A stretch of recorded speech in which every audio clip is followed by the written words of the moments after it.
insecurity and fear drove the first part of my career, right? Because it was like, I came from not much, didn't have much. I remember I wouldn't spend my hotel points because what if I lost my job and I needed a place to live? Right. So then it was that. And I was always this guy. I was insecure. So I was always this guy who, and I learned a lot from this too. I was always this guy who thought the next promotion would make me happy. I've been there. And then you're there for 3 or 4 months and you're already looking at the next one because that one will really make you happy. And then you kind of make it to the top and you realize that didn't really make you happy either, right? So you have to kind of learn from that on a personal basis. And I'm lucky that I made it there because a lot of people, I think, work towards that so hard their entire lives and they don't get there and they kind of waste their personal lives doing that, right? So I'm a huge believer really in the second half of my career about work-life balance. Ever struggled to get your employees to buy into your vision, or maybe it's to buy in to a key change that you're looking to make? Well, if this is you and you struggle with this episode today is for you.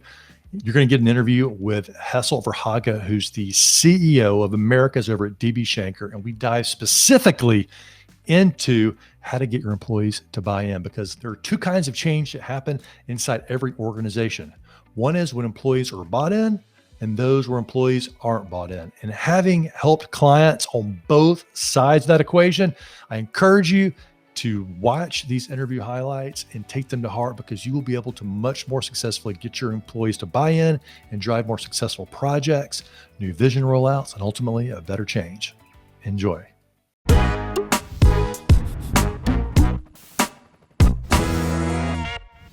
So I want, by frontline, I mean kind of our hourly employees who make the least amount of money, do the most amount of work. And that's where the money's made, right? At that level. Plus they talk to the customer every day, where I might talk to them once a month or once a quarter. So it's really important to me that segment of the employee base, one, is treated with respect, two, that they buy into the vision of where we're going, but three, that they also feel they have a career track. Right. So I think a lot of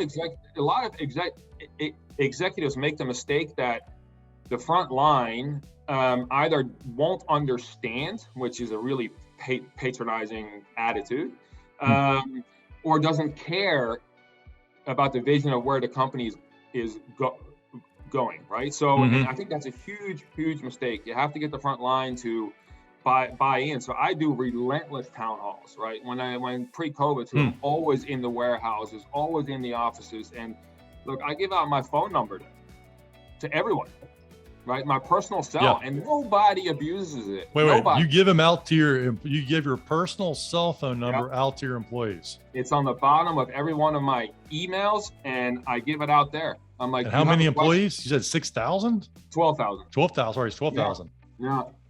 And, it never gets abused. I've never had it abused. And I always say, hey, call me, email me. I will call you back. And I do. And so it's really important to me that they feel they have that kind of access and that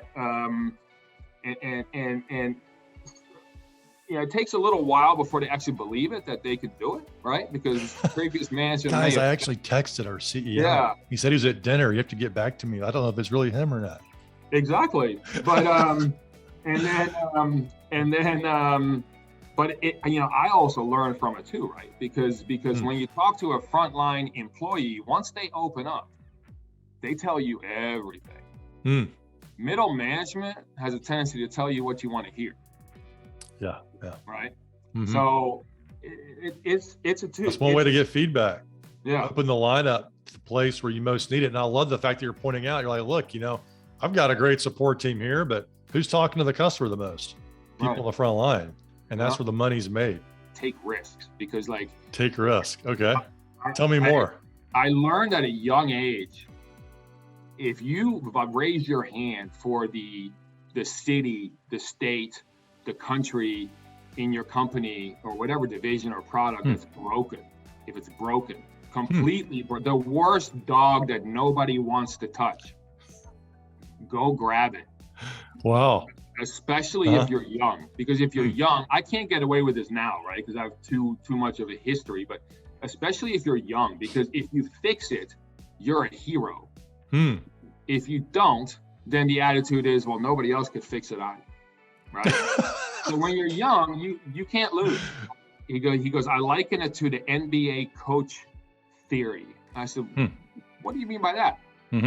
And he says, whenever there's an NBA coaching job open, a head coaching job, there are hundreds of assistant coaches out there who could do the job.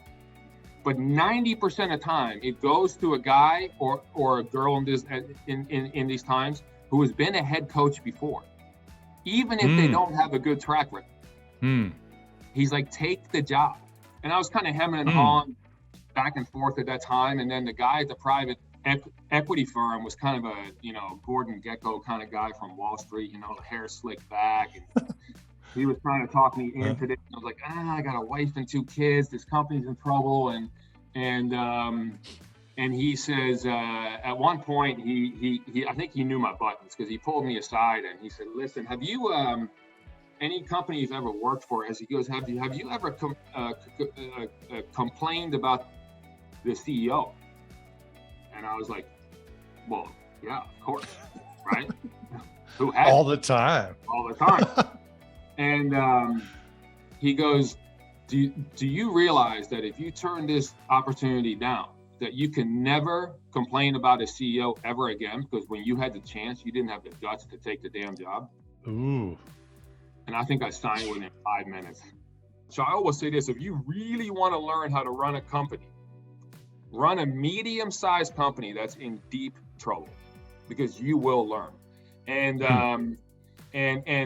because in a medium-sized company, when you make a decision, you can see the impact of that decision pretty quickly. Or if you're running a big ship, it takes a few months for that to kind of roll and see the organization change, right? You need to manage your own career. You have, if you want something, you have to grab it. I don't care what organization you work for. When I was at UPS for a little while, they have a very strong HR organization, right? They map out your career for years. They do a very good job at that. But you have to manage your own career. And so you have to, and I found that the most powerful words in the English language are, I need your help. Look, I give out my phone number to everyone, right? My personal cell, and nobody abuses it. Wait, you give them out to you give your personal cell phone number out to your employees. It's on the bottom of every one of my emails, and I give it out there. I'm like, and how many employees? You said 6,000? 12,000. 12,000, sorry, it's 12,000. Yeah.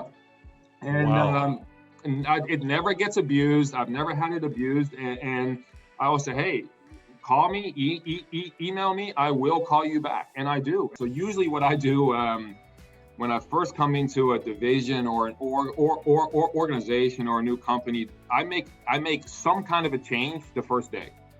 I don't care what it is. I will make a change, and it's an innocuous change. So I'll give you an example.